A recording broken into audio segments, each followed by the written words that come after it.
Atul Chaturvedi, who is the former Fertilizer Secretary, now joins in on the show. Pleasure having you with us on ET Now. This sector has definitely been in focus, and we'd like to get in your thoughts on the same. Given that, we have seen the Rabi that has been very good, then early signs seems to indicate that the Kharif crop as well is looking good.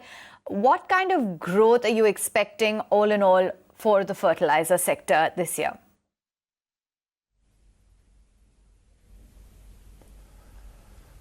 I personally feel that this is a step in the right direction. Actually, when the nutrient-based subsidy was introduced, it was expected that even at that point of time that urea would move towards nutrient-based subsidy, but somehow DAP and complex fertilizers were brought in under the nutrient-based subsidy and urea was left out. And I think it should have moved. Now if it is moving in the nutrient-based subsidy regime, it is a step in the right direction. Okay. We're also talking about some big ticket reforms that are coming, and you just touched upon that as well. Let's understand first up, with the fertilizer subsidy system being revamped, paying farmers directly in advance. How are you looking at that move? It's a good idea, but it has got its logistics challenges because first of all, we should know who are the farmers. The land records and the person should match. What would be the entitlement? People hold lands in double cropped area, single cropped area, barren lands, rain-fed areas. Now, how the entitlement of each farmer would be decided. Now, this would be a big challenge. And unless the land records and the farmers match, because they are sharecroppers, they are tenants, ultimately who will get the subsidy, that has to be decided, and it has to be placed correctly if the benefits have to flow to the farmers. What is it that you're hearing on volumes of urea and NPK and other products, sir? Pardon? Just wanted to understand, you were just talking about, given that Rabi was excellent and there are early signs which are indicating that Kharif is also going to look good. What kind of growth can you anticipate for the fertilizer sector, and what is it that you're hearing on volumes of urea and NPK and other products?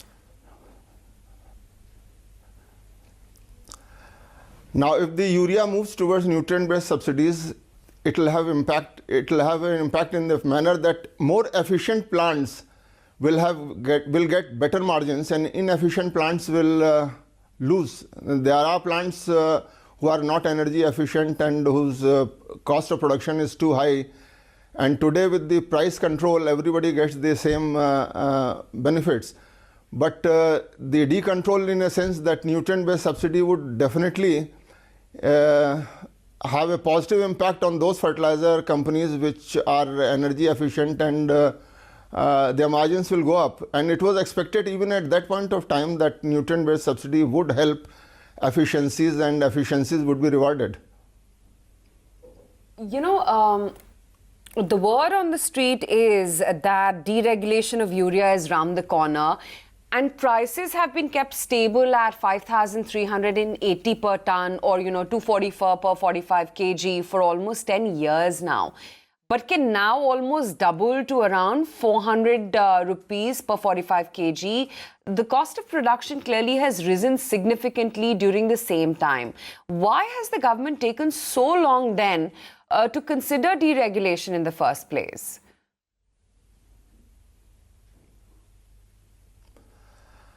I think since urea is one of the main fertilizers used in majority of crops, government was convinced, but there were some apprehensions to introduce it, because if you can introduce it for complex and DAP, it could have been introduced for urea also even at that point of time. But somehow it was decided to look into the impact of DAP and complex deregulation and how it acts. And after looking at its success, I think now the government has decided to go in. It is true that prices will go up to a certain extent. They should have gone up. Actually, everything has gone up except urea prices during last 10 years. So there is no reason why urea prices can't rise. Cost of inputs will go up for the farmers.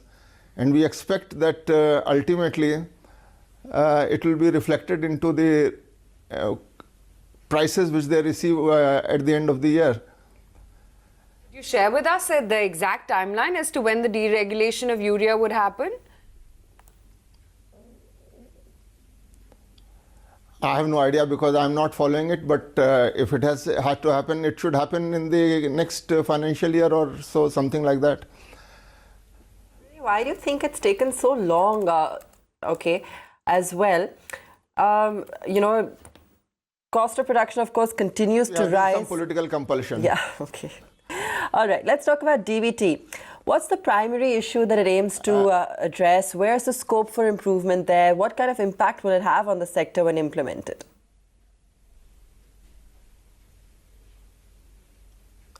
I couldn't follow it. Your voice was not clear.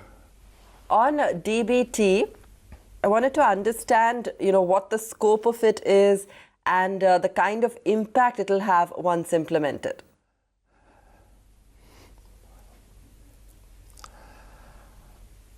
I hope that when the DBT is introduced, it will be for all fertilizers, including urea, DAP, because even DAP today continues to be subsidized, and complex fertilizers. So, number one, I believe that when you have direct benefit transfer, it will cover all kinds of fertilizers which the farmers use. And it will be paid in time, because the timely payment of subsidy would be key for the satisfaction of farmers. If it gets delayed, like it is getting delayed for payment of subsidies to fertilizer plants, if it gets stuck and the arrears running into 20, 30, 40,000 crores, then it would have a negative impact. And as I said earlier, the land records, entitlement, how much each farmer will get, it has to be decided by someone. You can't just put a cap that even if you have 1 acre or you have got 2 acres or 5 acres, everybody will get the same subsidy. No, it has to vary. And there are rain-fed areas, there are canal-fed areas, there are tube wells, there are predominantly rice-growing areas, there are predominantly wheat-growing areas. I think this all has to be settled at some point of time by someone. And this is a logistics issue. I think one of the best things is to experiment it with the companies like IFFCO, who have got large farmers as their cooperative members, and their cropping pattern, their land holdings, everything is known, their accounts and everything is known.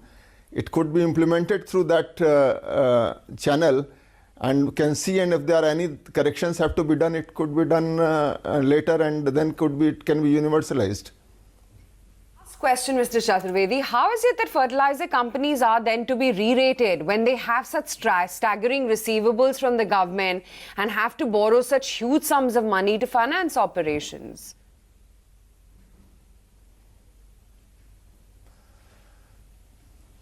I think, if I have understood your question correctly, I think the financial burden on fertilizer companies with direct benefit transfer should come down because today, as on date, the entire supply chain is subsidized, starting from factory till it reaches the farmers.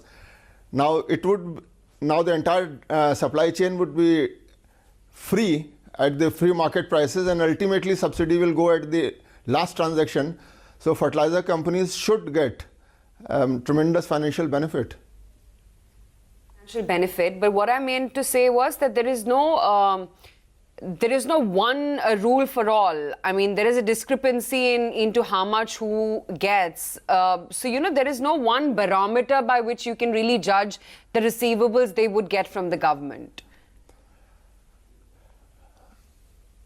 No, if the government fixes the nutrient-based subsidy, then they will get subsidy based on their total production. If their production is X and nutrient subsidy has been fixed at Y per metric ton or Y per kg, then their total subsidy amount would be X into Y. Now it depends that how much they produce and what is their cost of production, that will determine their margins. So as I said in the beginning, those which are more efficient units, they will have a better margin as compared to inefficient units. Quick word, you have companies like Coromandel, Chambal, they're making lifetime highs, and PSUs like NFL, quite the contrary. What are your thoughts on these differentiating factors and the price movement?